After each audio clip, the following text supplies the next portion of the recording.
ngHouston. It has been a while. Thank you so much for joining us today, depending on where you are. My name is Bonnie. You guys know me. We have such a great episode for you tonight, and I'm very excited. First, I'm going to introduce our panelists. We have Bjorn, who's been our regular. You're not even a panelist. You're like a co-host now. Hello. Yeah. Like we originally planned. Hi, ngHouston. Long time no see. Hope you're doing well. And looking forward to this one. I've been leaning on Bjorn more and more with ngHouston, and he's not even in Houston, but he's got the Houston background, so he's like more Houston than I am these days. Actually, have never ever been to Houston, so should put that on the agenda at some point. Right. Okay, and we have a guest panelist tonight, Matt Carniato. Matt Carniato, you want to say hi? Hello, really happy to be here again. I actually, you were on the show not that long ago, and and we have a little bit of overlap with the topic tonight, and so I'm really glad that you're back. And speaking of the topic tonight, I want to introduce to you guys, and some of you might already know, our guest tonight is Philip Fulcher. How are you doing, Philip? I'm doing great. It's great to be back. I've been a panelist a couple times, but this is my first time presenting. And since I was last on here, I have moved on to a new job, and so I'm actually an engineer over at Narwhal now. So before I was just like an NX enthusiast, and now I'm like the real deal. Like I've stepped up. You're an official rock star.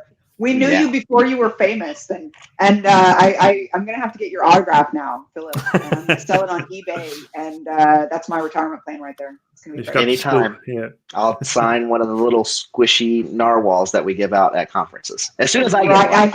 I have one of those. I have to put it behind. I have to put it in my camera shot for tonight. See, this is like it squeaks.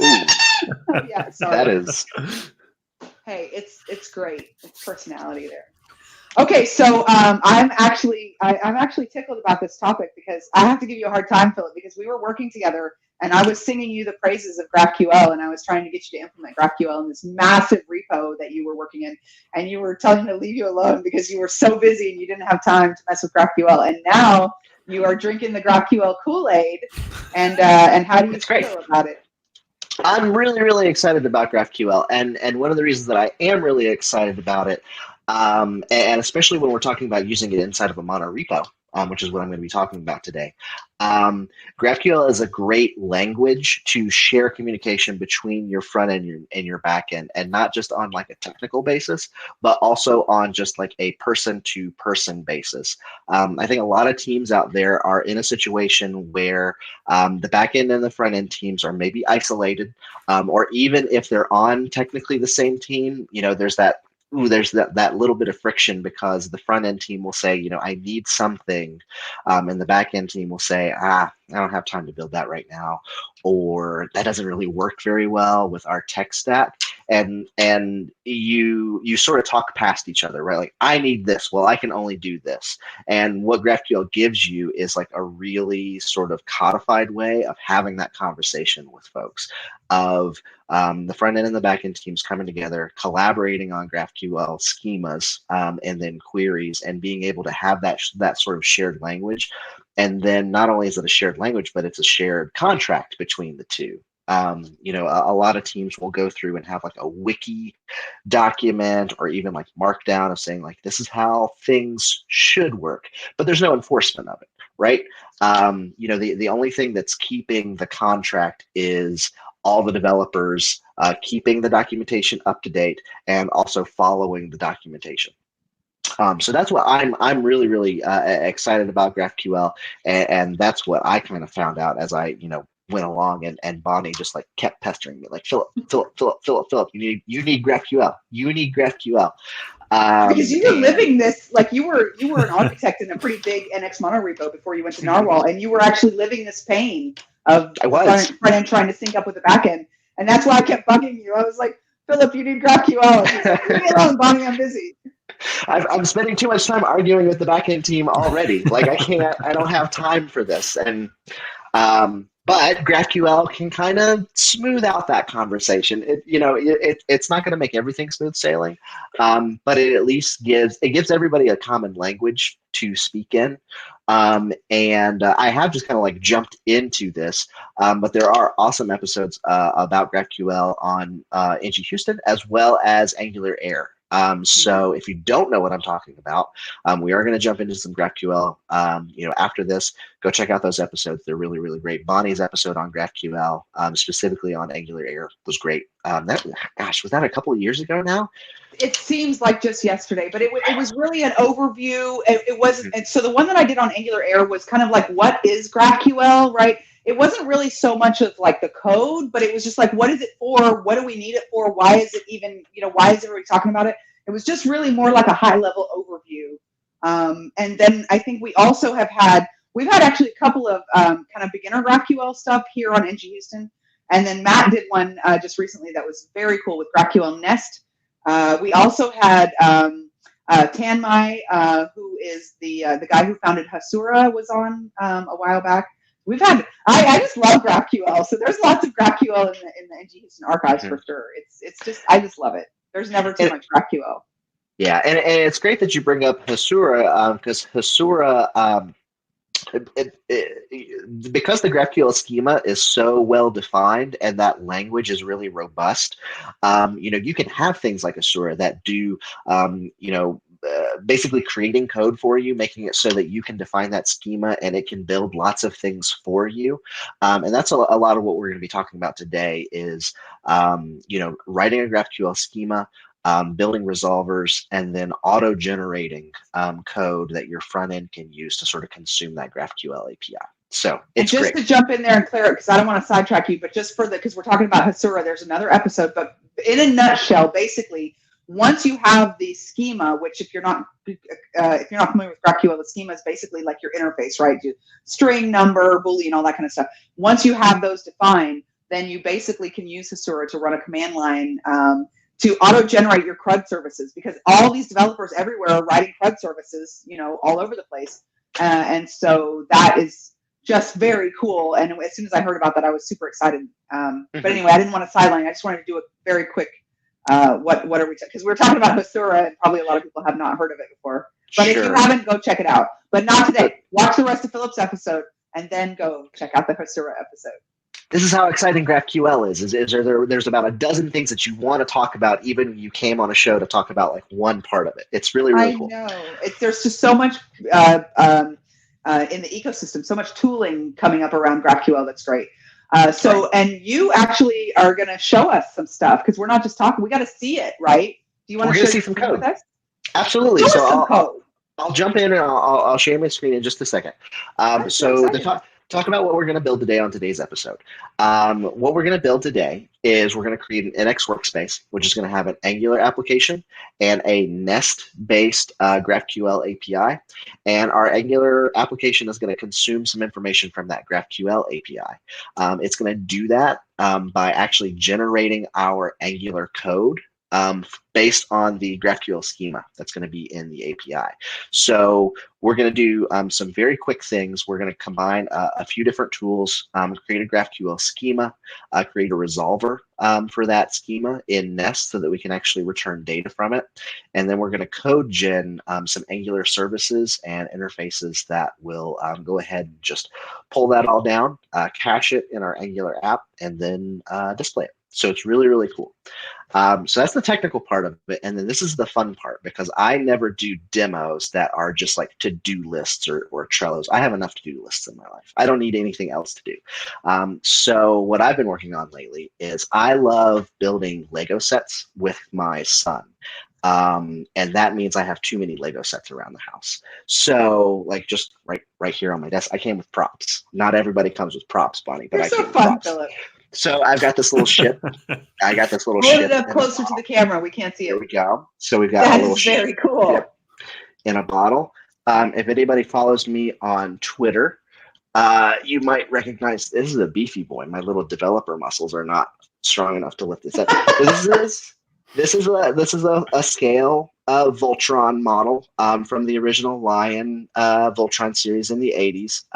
It does come apart. This is 5 different Lions that have all combined to form the power of Voltron. So this is my life. This is where I am right now. I have gigantic Lego sets sitting around my office, and I've had to start buying organizational kits. Like potentially, I've bought me and my son too many Legos. But what I need is some way of actually inventorying all this stuff. You know, what exactly do we actually have in the house? How many Lego pieces are actually floating around? How many are waiting for me to step on one night in the dark? So that's what our GraphQL API is actually going to host. It's just a really, really simple way of inventorying some of these sets. So the other thing that I've done is I have already set up some things so that we can skip over all of our NPM installs, because nobody likes to sit and watch a live stream of NPM installs. So with all that said, so much preamble, just to jump into a VS Code. And so while you share your screen, I want to thank you because you actually wrote a companion article for this episode, which I love. I love it when people write an article to go with the episode that they're doing, because it's just so perfect. So you can like watch the video, and then if you want to just quickly go back and check it again later, you can just go. I just love that. So the article that you wrote about this is in the description box below. Excellent. I'm sure we'll tweet it separately as well if we want. Yeah. Yeah. We could do that. I guess. Just an idea floating it out here. Oh, Beans, here's the first technical problem. I can't seem to share my screen. Uh-oh. We should have tested that. We normally test that before we go live. It's, of course, I mean, if you have a live demo, something has to go wrong, right?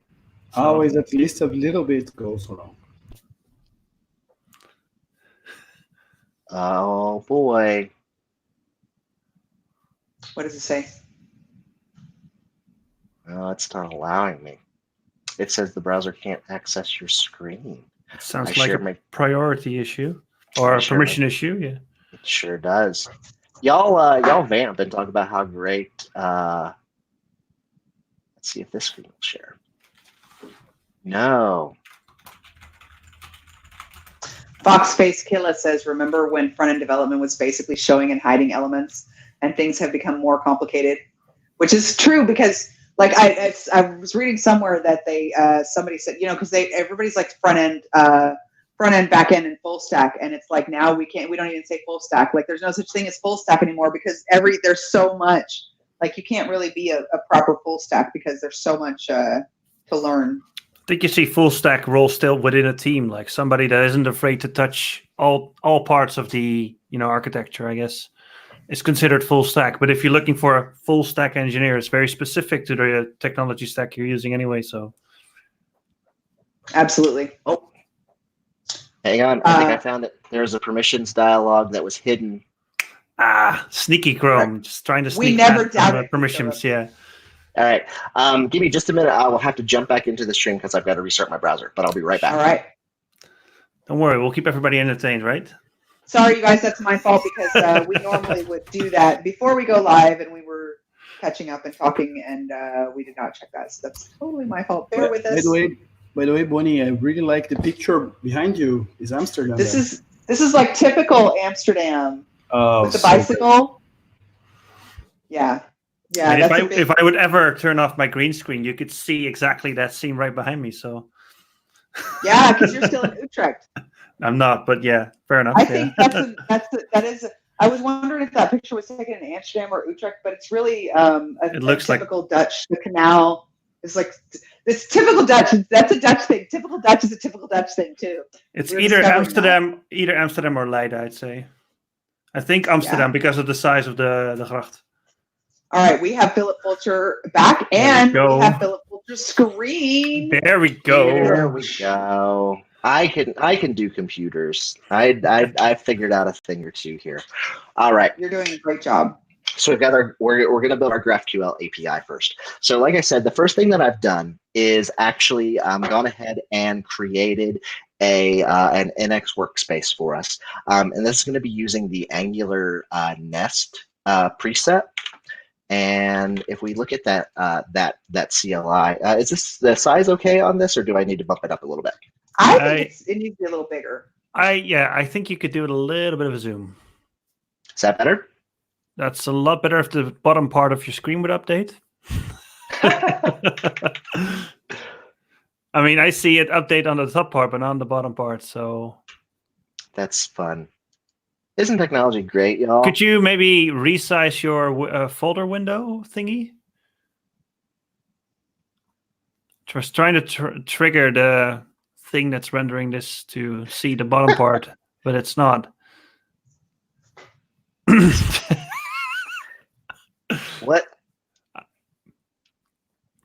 What is even happening? Why isn't the second half of my screen? You're seeing it yourself as well, or is it? I think there might be a Chrome issue. There might be a Chrome issue here. Let me. I'll stop. You want to stop the stream? Yeah, and try that again. I mean, this is just a great return in 2020, isn't it? Mm-hmm. Yeah. Is this streaming service compatible with Opera? Because all right, I see more now, but I'm not sure if everything works. But we'll figure it out as we go. Let's continue. Yeah, that's a big nope. It hates this part of my screen. That is absolutely wild. But what we can sort of do here is let me. Maybe we can try to share only the window instead of the whole screen. That's a great idea. Not a bad idea. Yeah. It's great content. I mean, honestly, most people love the videos where everything goes wrong. So far, you're doing great content-wise. I'm just trying to show everybody. This is. I think this works. Yeah, this is good.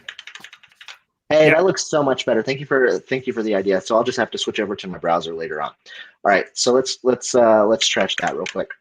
But so the thing that we would start out with is this npx, which if you're not familiar with npx, this is just a utility that allows us to sort of run one-off commands in npm instead of having to install an entire library. So this create index workspace is just a one-off command.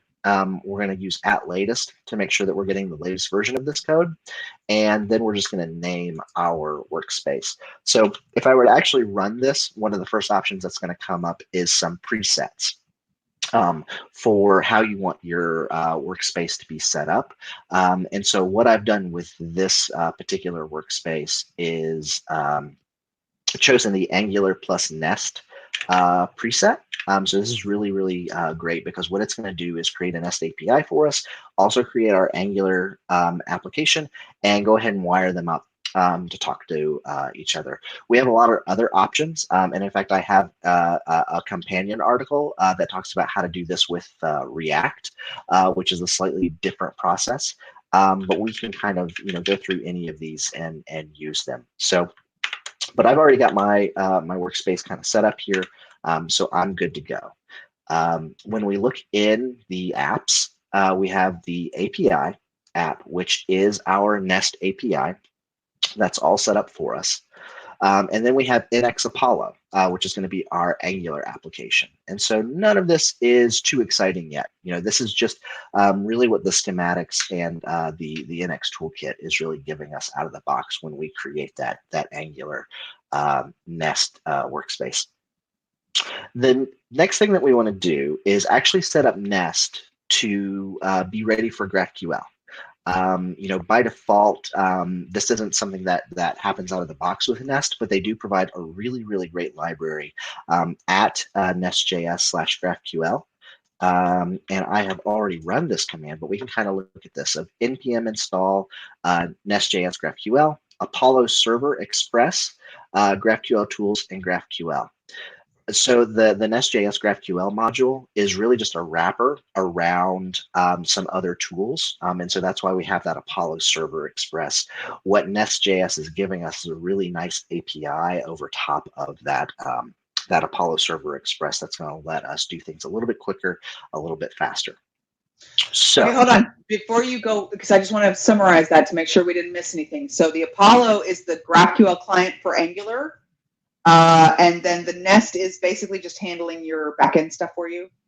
Well, actually, what we're using, so the Apollo client is what we'll be using in Angular, but there's also the Apollo server, which is the part that we're using for Nest.js. And it's, again, there's a lot of different ways of doing this. You could just set up a node server that's running Express, and it can use that Apollo server Express library as well. Nest.js is just putting a wrapper around all of that to give us a nice, neat little API with decorators. Can I just say this? Nest.js basically to Angular as what React is as well in the front end. It's like a framework instead of a tool. Yes, well, it's a tool, of course, but yeah. Sure. For all of the front end developers watching, I would just say that the Nest and the Apollo server, it's not a lot of code that we're talking about. It's very simple, clean. It's not complicated. Is the point. If you're a front-end developer and you don't know the back-end stuff, it's a small amount of code that we're talking about. Absolutely. And I love, and that's the reason that I do with this example with Nest.js, is especially when you're coming from the world of Angular, there are so many shared patterns and paradigms between the two that coming into Nest.js is really, really easy to do. So as we were talking about, he's glad there's an article for this because he can feel knowledge falling out of his head as fast as he acquires it. We're with you, Jamie. Don't worry. You don't have to remember. Just watch Philip, and it's going to be cool. All right. Don't Philip, stress. can you just increase your font size a little bit? Uh-oh. There we go again. Is that better? That was perfect. That's perfect. All right, great. So I'm going to close this terminal so we have a little bit more room to work with. So the first thing we're going to do is create our GraphQL schema. And this is really going to define what the shape of our data looks like and what queries and mutations the client can actually submit to the backend. So again, if you're new to GraphQL, I'm not expecting you to absorb all of this, but later on, check on other great videos that have been done about GraphQL. Quick question. So this is GraphQL language, what you have right here. This is not because it looks very similar to what you would see in TypeScript, but the primitives are different, for instance.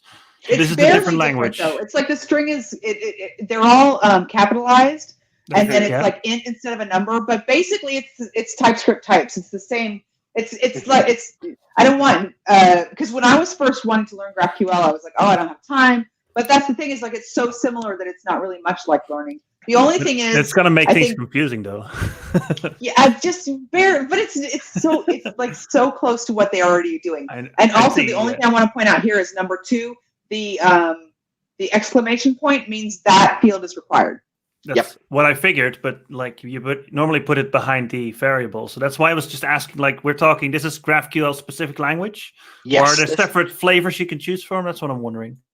This is very specific. I've taken this down to just the bare GraphQL schema language. And so you can actually see the specification for that. It's up on GitHub. This is a Facebook project. There are lots of other libraries that build on and extend the schema definition language that comes out of GraphQL, and I've chosen not to include those here. But basically, anytime you open up a GraphQL project, this is the sort of stuff that you're going to see. And so just to explain what we're looking at here, the first thing we have is a type of set. And this is going to be a Lego set. It has a few properties of an ID. That ID is going to be an integer. It's going to be required, which is why we have that little exclamation point, which is what Bonnie was pointing out. That set's got a name. We've got a year that it came out, which is another integer. And then we want to check how many parts are actually a part of this. So you can think of this type as really sort of like a database entity, or the way that you might set up any way of actually storing and retrieving your data. That's what, but the difference is going to be that this is also going to be the exact same model that the client uses to query.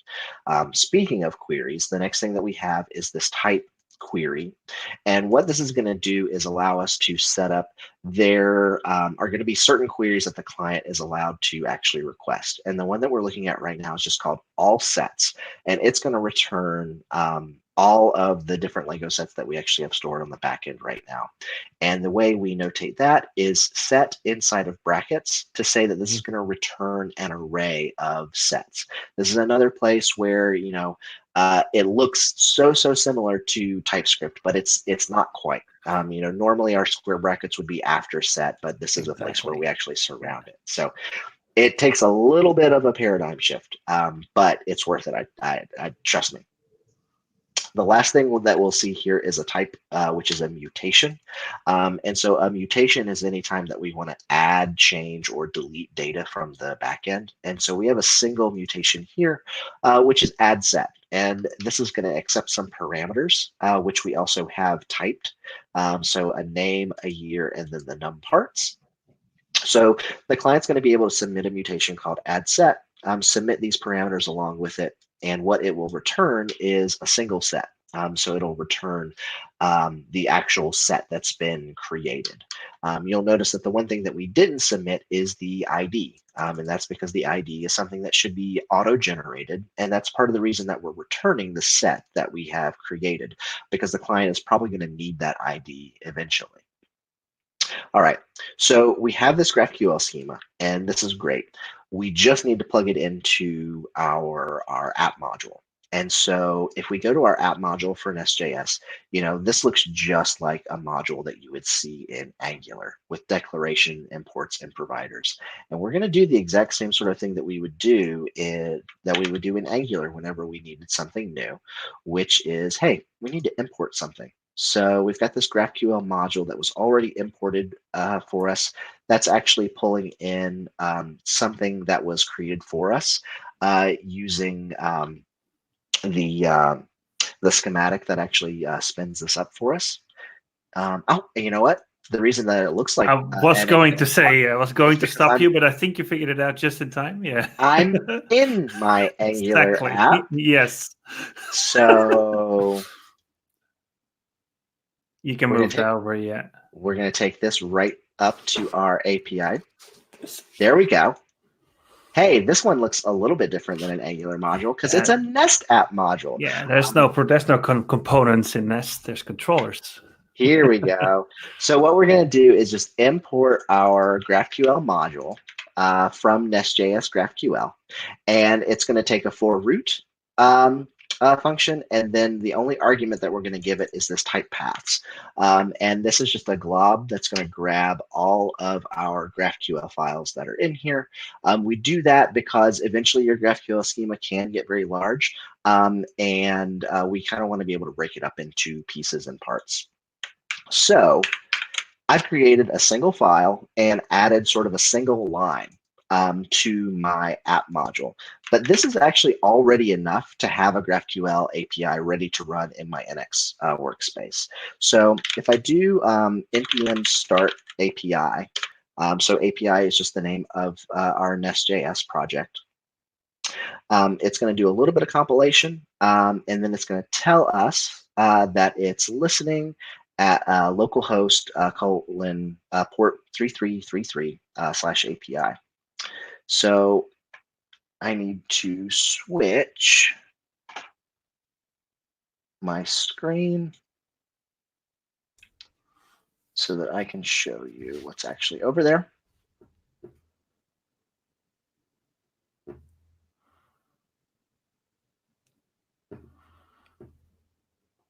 All right.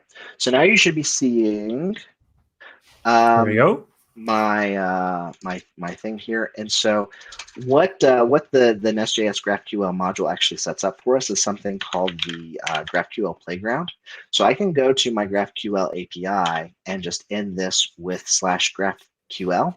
And this is actually giving me a playground that I can use to access my GraphQL API. So on the left-hand side, can I just say how much I love this playground that comes just out of the box with GraphQL? Like you don't even have to write it anymore. This just comes out of the box. I love this so much. So the important things that I'll point out here are on the side here, we have these two tabs of schema and docs. So if I open up this schema, you can see the schema that I've already created in my code. So if you want to talk about like self-documenting APIs, this is fantastic. We can deploy this out, and front-end developers, having never seen any of the code that I've ever written, can know exactly how to access my GraphQL API. So this is the schema. If we go into docs, it'll show me exactly all the queries and all the mutations. If I actually click into them, then it's going to tell me what it returns, what it accepts, any arguments that are a part of it. And I haven't written any of this. It's just because of the GraphQL schema definition language that this is so easy to sort of parse and display like this. You can definitely tell what type of problems the guys at Facebook are trying to solve here. Fierce wants to know if you can have the GraphQL playground and the SSR working at the same time. Maybe not. You can't share both screens at the same time, but you can, right? All right, with SSR, are we talking about server-side rendering? Yeah. Yeah, because this is on a different port. So the playground would be, you can have the playground open at the same time that you're hitting it, because I've done that before, right? Mm-hmm. I don't know the exact answer to that, but I think we can do that, because actually we still have an SJS API that's running at /API. That's what sort of gets set up by default here with the NX workspace.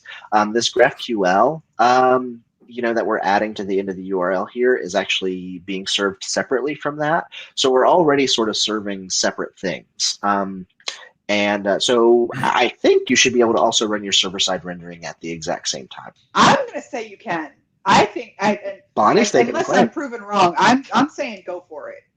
Bonnie's being bold. All right. So what we have here on the left is a place where we can actually submit a query and a mutation, and I've already got a couple pre-populated for us. So if I run this query all sets, and what it's doing is using that all sets query, and it's asking for the ID, the name, and the number of parts for this. If I actually run this, I'm going to get back null. And that's because we haven't set up anything to actually return any of the data that we're looking at. But my API is actually functional. There's just nothing back there yet. But between creating this one file and importing that GraphQL module, we've already got something that's really, really great for documentation purposes, and allows us to sort of verify, is my API running, and can I actually hit it the way I expect I can hit it? So let's actually add some data here. Let me switch back over. We'll go back into code, because everybody likes to see as much code as possible. Show me the code is what they say always, right? Mm-hmm. That's what I told Bonnie, and then she came back with like a full implementation of GraphQL for my problem. He kept telling me like he's busy, leave him alone. But then it was when I showed him the playground. That's really when I think I hooked him, because he was like, yeah, that's cool. That's cool. All right. So what we need to create to actually serve up some data with this is called a resolver in GraphQL, and a resolver is just going to take in, different types from that schema and return the data. And this is another place where the GraphQL module from Nest.js gives us a lot to work with. So since we want to create a resolver for our set type, and that's all we're really working with here, we'll just create a file called set. Do I need to see a screen right now, or are you not seeing my screen? Not yet. There we are. Okay. That's great. Because you switched it and I was asleep at the switch there. That was my bad. It's there now. All right. So let's create a resolver. And I'm going to put some code in here that looks like this. All right, so we've got a little bit of red squiggles, and that's just because VS Code has not caught up with some of the packages that we've imported along with the TS config. But what we'll see is we start out with an interface, which is just our set entity. And this is going to define the shape of the set as we actually store them. The GraphQL is, that schema is defining how the set is actually returned on the API. And this is a slightly different interface, which is going to define how it's actually stored on the back end. So wait, is it actually now different? Because this is, of course, this is TypeScript and this is the TypeScript interface, but we're back in TypeScript, yes. Yeah, but would you be able to have like call year differently here, like call that year of creation or whatever? Or do you actually need a match here, or are you going to write all of that out for us? You don't. As long as things are sort of named the same way, you can store things differently than you might return them. So actually, there is a subtle difference between my GraphQL schema and this interface, where year here, I'm actually storing as a string, but you might remember I actually return it as an integer. Now, that's because I didn't look very closely at this code, and there's a difference there. But that's sort of the power of GraphQL is there's you don't have a one-to-one mapping between how you store and retrieve data and how you send it back to the client, and that can give you a lot of flexibility. So we have this interface, which is defining how things are sort of set up on the back end, rather than how GraphQL is going to return them. And the first thing we're seeing is this resolver decorator, and we're passing in set, which is just the GraphQL type that we would like to sort of set up our resolver for. We have this sets array. And so because we're trying to move through this pretty quickly, GraphQL is completely agnostic about where you store and retrieve your data. It could be in a database, it could be on some other microservice, or it could be all completely in memory. And so what we're doing is just setting up a really, really quick array that's going to be held in memory. And it's going to be seeded with two objects here. One for that beautiful Voltron set that I already have for you. And then that ship in a bottle set as well. And so those are going to be our seeds, and we just have them stored in an array. The next decorator that we'll see is the query decorator, which has the all sets passed in. And that's just going to say that whenever someone calls this all sets query that we defined earlier in our GraphQL, this is going to be the function that actually returns the data for it. And so it's just going to return this.sets, just grabbing that array and returning it. We also have the mutation decorator, which is going to call in all of those different arguments.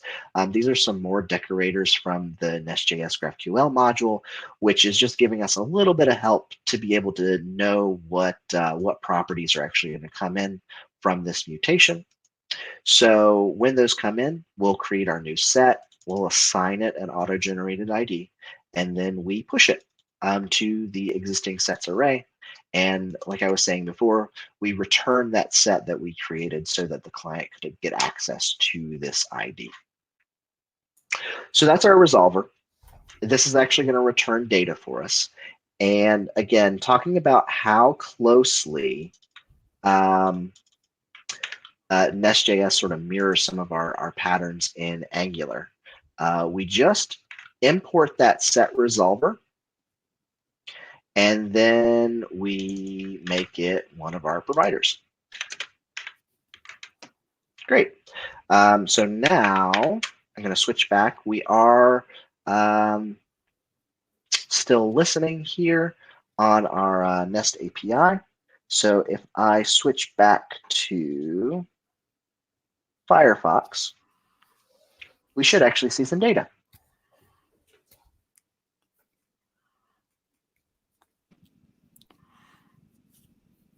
All right. Bonnie, did you switch it this time? Yeah, it switched. I'm with you, man. Rude. I'm on the edge Very of my rude. seat. I want to see this data. Here we go. So now I haven't changed anything about these queries. I'm just going to run them again. Okay, now we've actually got data coming back. So those are the two things that we seeded. And now the second thing I can do is actually run this mutation, which will add a new set called my new set. All I asked for is the ID on return. And so all it sent me back is the ID. If I go back to my all sets query, we'll see now I've got my new set here. So we've got some queries written, we've got some mutations written, and basically our GraphQL API is good to go. And it's all in the exact same repository as everything else that we have. Can I quickly bug you for a question, though? Please do. Could you query in the year as well now? Because I'm curious. So you're saying like get sets by year or something No, like no, that? no. Just add the year to the result set so we can see what it returns. Absolutely. So if we add the year here and then rerun this, you'll see that it comes back as an integer. And Exactly. so Yeah. even though I'm storing it as a string, because I've defined it as an integer inside of my GraphQL schema, the GraphQL server in the background is basically casting it from string to I see. integer. So that's some And Apollo magic right there. that's a little bit of magic. Yeah, right. That, That's not a problem, of course, but it's good to know about these things if you're getting started. So. Mhm. All right. So we've got our GraphQL API, which is great. I'm actually going to switch over, since we're running a little short on time, I'm going to switch over to sort of my pre-populated version of this, and we'll look at some code.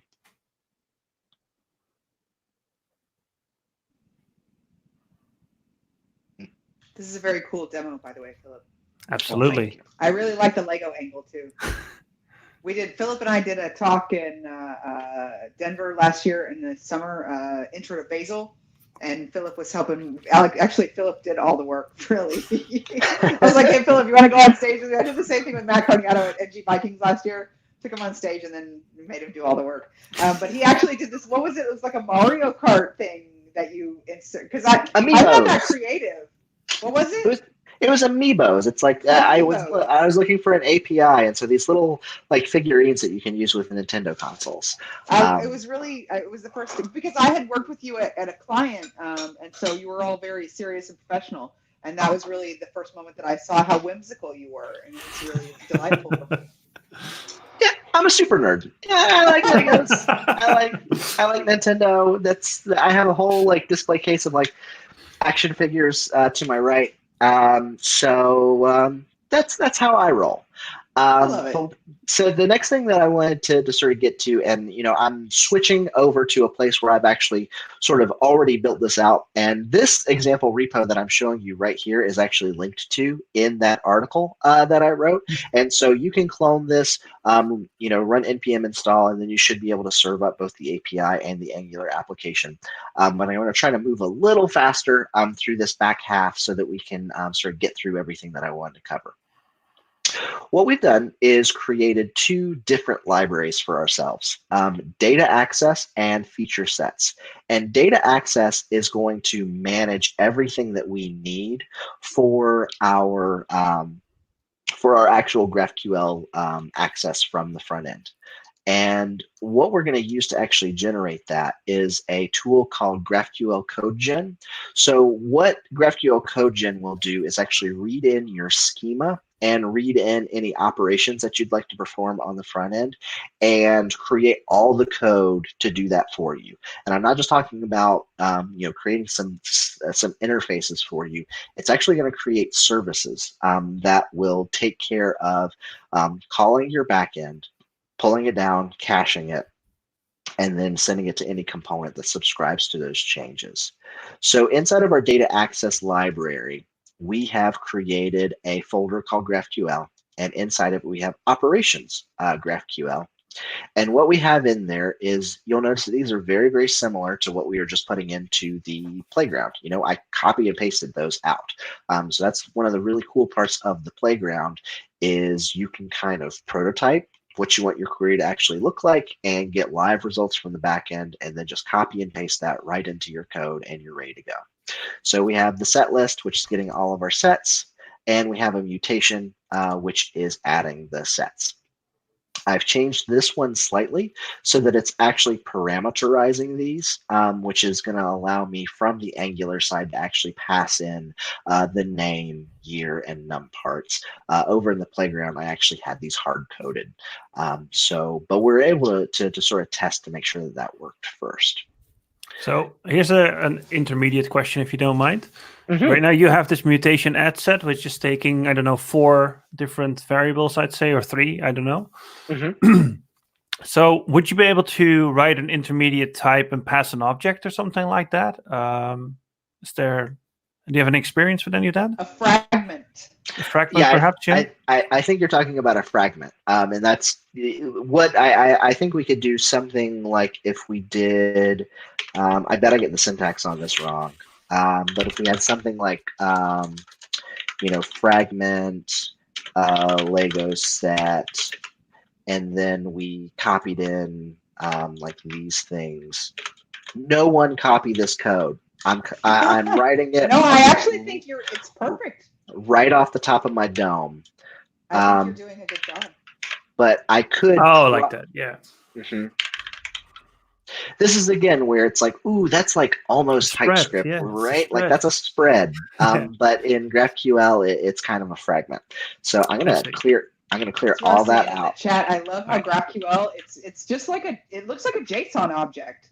Like it's not that. Because I really was intimidated when I was like, oh, I want to learn GraphQL, but I had just learned ngRx and it was just straining my brain. But when I actually sat down to learn it, it looks like a JSON object. It's not really that. It's just so simple. It is. So we have these operations. These are the things that we want our front end to do. The next thing that we have is this CodeGen .yaml file, which is a configuration that's actually going to create the things that we need for it. The configuration looks like we're passing in the schema. So we're actually going up to the API project and grabbing our schema.graphql file out of there. And then we're going to generate. So the thing that we want to generate is generated/generated.ts. And we're going to pass in the file name of those documents that we just created, which for us is operations.graphql. Again, I am using a glob because eventually you're going to want to break this down into multiple files. And then this last part with plugins is just going to tell it what things that we want generated. So these were installed previously. We want TypeScript generated. We want our operations generated. And then there's a special plugin called TypeScript Apollo Angular. And that's what's going to take care of creating some of these services for us that will handle sort of automatically pulling things down from the back end for us. Now that we have the configuration created, we have our GraphQL created, we need to run this through GraphQL CodeGen. And that could be, we could always bring up our terminal and have GraphQL CodeGen installed globally and just run this file directly, just like you would any utility. But the problem with that becomes, two developers have two different versions of CodeGen installed, and there's a difference in what the output looks like. And so we don't want that. We really want to standardize on making sure everybody uses the exact same thing. So the next option that we might look at, and this is a perfectly viable thing, well, what if we just added a script to our package.json that was something like generate GraphQL, and this is what actually took care of running our GraphQL CodeGen. This is better because everything is very consistent. We teach our developers to just run, npm run generate GraphQL or yarn generate GraphQL, and it'll run whatever we put into the script. But there's another option that's going to help us even more.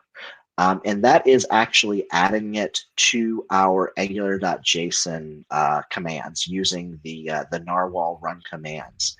And so I'll actually switch over to the NX console for this because it'll show it a little bit more visually. If you haven't seen this in the last couple of weeks, we have changed the Angular console to the NX console. It still works just the same way. It works with all of your Angular projects, but it is a little bit better suited for working on all of our NX workspaces now. And you can see the exact same commands that you would have seen before, along with this affected section. But what I wanted to specifically call out is this workspace JSON section. So if you've ever had to make any modifications inside of your angular.json file, you'll know that that file can get pretty huge, and it can be hard to kind of navigate around. So this will actually parse that and show you everything that you have installed there. So if I click on this data access, it's actually going to take us to the place in my angular.json where data access is defined. And if I open up this little drop down here, it'll show me the different commands that I'm able to run on that project, which is really helpful. So one of the things that I've added here is generate, and I'm actually going to rename this to generate GraphQL real quick. we call in a builder, which is workspace run commands. And what we're giving it is the commands that we want it to run. So command npx, this is just making sure that everybody's runs the GraphQL code gen that's actually in our project versus anything that you might have installed globally.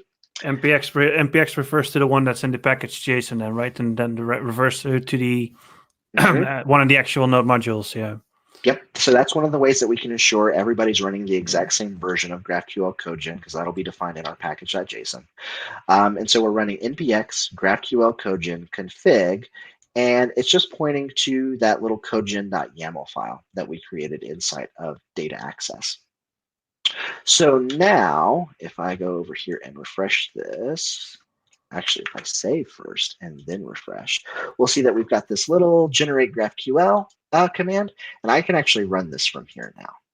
So if I run that, it's going to execute this, and this isn't the hardest command in the world to type out, but I've saved myself a little bit of time by running it here. So what's that done? If we go into our generated folder here and look into generated TS, which is where we told it to output this, we'll see a ton of stuff that it's actually created for us.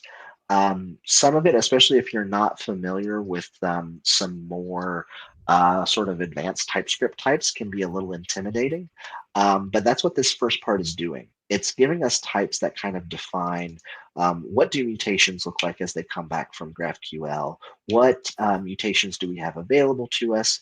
This mutation add set args is kind of giving us, okay, we need a name, a year, and num parts for that particular mutation. So that's all really great. It's giving us some interfaces that we can deal with. We see some things that kind of define what our set list document looks like. And here's where things get really interesting. We have this injectable. So this is actually creating a service for us called setlist GQL, which extends Apollo query. And I'll give myself a little bit more room to view this. Extends Apollo query, setlist query, and setlist query variables. So this is a lot of magic, but what's actually been created for us here is a service called setlist GQL that will actually give us the results of this query when we subscribe to it. So this is the reason that I'm kind of skipping ahead. But if we go over to our feature sets, I already have a component that's called setlist. And if we look at this constructor, this is really, really simple stuff. I have a single observable on my component called sets $, which is an observable of a set array. Where'd that interface come from? Well, that interface came from all that code that was just generated. So I didn't have to write another type interface in TypeScript to sort of know what the structure of this set is. I got that from my generated code. The other thing that I'm doing here is actually grabbing the setlist GQL and injecting that as a service. What it gives me is a watch function and then a value changes observable. And so if I do this watch value changes and then just pipe that, what I'm going to get is a result. And you can see that it's actually giving me all the type information that I need as I hover over this. What's the result? Well, it's an Apollo query result of type setlist query. So it's returning everything there. What's in a result? Well, the thing that I actually want to look at is the data. And then I want that all sets. And you can kind of see here that it's giving me, it's going to grab the ID, the name, the num parts, and the year for a set, which is exactly what I asked for out of that query. So, this might seem a little complex, but I haven't had to do anything like go get the GraphQL client, go get what query I need to submit to the client. What are the parameters that might be available? Make sure I subscribe. This has all sort of been taken care of for me. And this actually takes care of your subscription and unsubscription for you, which is really, really nice. And then if we just look at the template very quickly, we can see this is sort of bog standard Angular. We're using the async pipe to iterate through the sets that are coming out of that observable, and then we're just going to print some information about them. So that is the code that is generated for our query. if we look at our set form component, we'll see that it's doing the exact same sort of thing. I have this add set GQL, which is a service that'll handle the mutation for me. And I can see sort of down here, this line is extraneous, but this add set GQL mutate. I pass in the data that I actually want to mutate. Everything is type safe. It's telling me exactly what I need to pass in there. Add set mutation variables. And then this update is just a little bit of code that we have to put in to actually update our local cache whenever we create something new in GraphQL. And especially since we're so short on time, I won't go over that exactly. But if I were to now, pop this open, I do npm. Oh, come on. So close. That's not where npm commands go. I should probably know that by now. Don't tell. don't tell Victor I don't know where npm commands go. Actually, I will, in the background, turn off my API that was already running on the other example. npm start API. I start another one that says npm start nx Apollo, which is the name of my Angular application. So both of those things are going to compile. I'm going to switch over to my other screen so I can show you my browser. Moment of truth. Dun, dun, dun. Drum roll, please. There we are. Okay, and now here we go. So, all right. So we can see that since I just started up my API, it's got these two things seeded with the Voltron set and the ship in a bottle set. And then I've got a form over here. If I were to do something very similar to what I did before, my new set, this was released in 2020, and it's got 1001 parts. And I create that new set. I've got my cache got updated automatically, so that it actually shows that in the list. And then if I just refresh this, we can see that all persisted. Lots and lots of really great things are happening here. Number one, we are skipping right over all of the boilerplate. Don't tell Brandon Roberts I said Brandon boilerplate. He'll get mad. But I got rid of any boilerplate that I had related to GraphQL, related inside of Angular. I was able to generate that code that I needed, inject it right into my components, and immediately start to get some very real benefit. The other thing that I did is made sure that all of that code generation is built using commands inside of my angular.json. And the benefit that it's going to get you with NX is that now that it's in there, it can be a target of affected commands. So I could actually set up my CI/CD process or pre-commit hooks or some other process to actually say, hey, anytime I change my GraphQL schema and I detect that change, I need to rebuild that. That's not something that you can quite as easily do when you just put something into a package.json as a script, or you're just running the command sort of ad hoc at the terminal.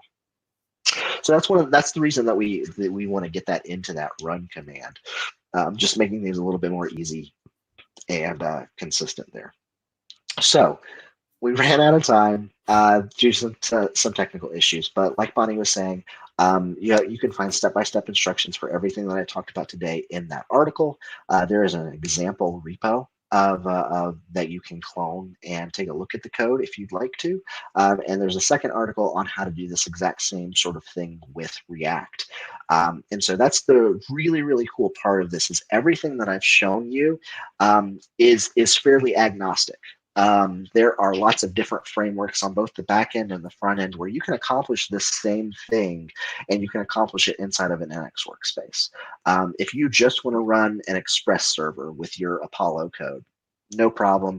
You can do that. You still have the exact same schema document that you might have. And so using GraphQL code gen, you can actually still generate the exact same Angular or React code that you need based on that. You want to run Angular, you want to run React, you can do whatever you want to. And all of that, if you want to run all of them, Actually, if you have a very large organization that has multiple different APIs and then multiple different teams that have different front end architectures, you could set all of this up to work the exact same way, but have all that code in a single place so that you have a unified CI/CD process. You have your backend and your front end developers actually seeing things as changes happen. It's going to lower the amount of times that your backend team can say, we need to make a change, and I don't know if it's going to break anything. Make the change inside of the same repo, run your affected, see what libraries are actually going to be impacted by that, and also go ahead and, hey, run my unit test and run my end-to-end tests on my front end with that back end running. And you're going to be able to see a lot of things that you couldn't see before until the backend team went through their pull request process and got it deployed, and someone on the front end team actually got time to test it. You're just going to be able to move a lot faster. So, do we have any questions from our panelists before we close up shop for the day? I do, but I think I'm going to save it for you. Everyone has comments. I was just going to say, I think we've convinced Jamie Morris to adopt GraphQL. So, adopt congratulations. GraphQL, adopt NX. These are the things that I am most excited about. And Bonnie can attest to that I was a huge NX enthusiast before I got employed by the people who build NX. It's only increased my enthusiasm for the project. NX makes things so much easier and makes things so much quicker to iterate on these things. When I was at that last position where I was working with Bonnie as a contractor, she showed me a proof of concept that was running, and I spun up my own proof of concept with Nest.js very quickly with just ng-add, narwhal/nest. That created the API. I installed the GraphQL module and went through this exact same process. But because it's all in the same repo, I didn't have to manage multiple different sources of code. I didn't have to worry about deployment. Everything ran locally. It was fantastic. It is hard to overestimate what a multiplier NX can be for your organization. Yeah, and that's without Jeff and Victor influencing you. NX is really amazing. Yeah. Mm-hmm. It really is. I love it. Okay, I really hate to say this because we're out of time, and I'm kind of sad because that was a really fun episode. But Philip, I hope that you will come back soon and often and teach us more cool stuff. I will come back with all my permissions checked on all my screen sharing before I start. Well, and I'm going to take the blame for that because we should have done that in the pre-show, but we were talking because I haven't seen you in weeks and we were trying to catch up on all the latest. So, so come back again. Tell all of our Narwhal buddies that we said hello, and absolutely, we will see you guys soon and often. And just in case anybody wants a little more Philip Fulcher in your life, I have a secret for you that he is actually going to be on Angular Air coming up very soon. So we don't know exactly when yet. We're going to have to get him on the calendar, but he will be on Angular Air. So if you guys have more questions, and Philip, it's Philip J. Fulcher on Twitter. And are your DMs open if they have questions? And also that companion article. So you're pretty easy to get a hold of. I'm new to this public figure thing. I don't know if my DMs are open. I have to go check that right now. I would say they should, if they have questions for you or comments for you, they should leave comments here on the YouTube channel. But also, you should open your now that you're one of our Narwhal rock stars. We're going to be bugging you more and waiting on you. So you should open your Twitter DMs so that everyone can ask you questions. Can confirm your Twitter DMs are closed right now. Oh, bummer. Okay, that's so okay. Open on my DMs. Hit me with those DMs. You can @ me. There is a Narwhal community Slack where you can go in and ask questions about NX, talk to other people who are using NX, and also get access to the team that works on it. So Bonnie, I'll get you a link to that. We'll get that tweeted out and make sure that other people are getting involved there. Jamie says you're a celebrity now, Philip. Get used to it. I like this Jamie Morris guy. I don't know this guy, but he's a hoot. We met him in London, Bonnie. We met him in London. Yeah, we did. I meet so many He was the first lightning talk. A couple times. He was the first lightning talk. Oh yeah, I know who Jamie Morris. Yeah, Jamie Morris, you're cool people. There you go. Yeah, there we go. Yeah, we need to get him on the show. You should get out of the chat and get in the video, Jamie. Yeah, you're a hoot. I think we're trying to wrap up this video. Yeah. I know. I'm all right. Sorry. I miss you guys, and I will see y'all again soon. Thank you so much, Philip. Thank you, Matt Absolutely. Carniato. Thank you, Bjorn. And thank you, everybody in the chat, viewers. And we will see y'all again soon. Bye. See you soon and see you All right. soon. Bye-bye. Bye, everybody.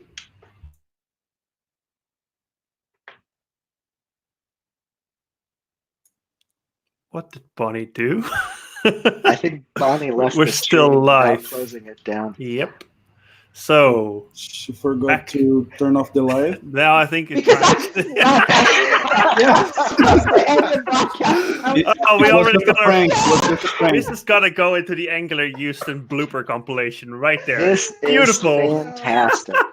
Okay, I'm really ending the broadcast this time. See ya. All right. Bye for real, Bye-bye. everybody.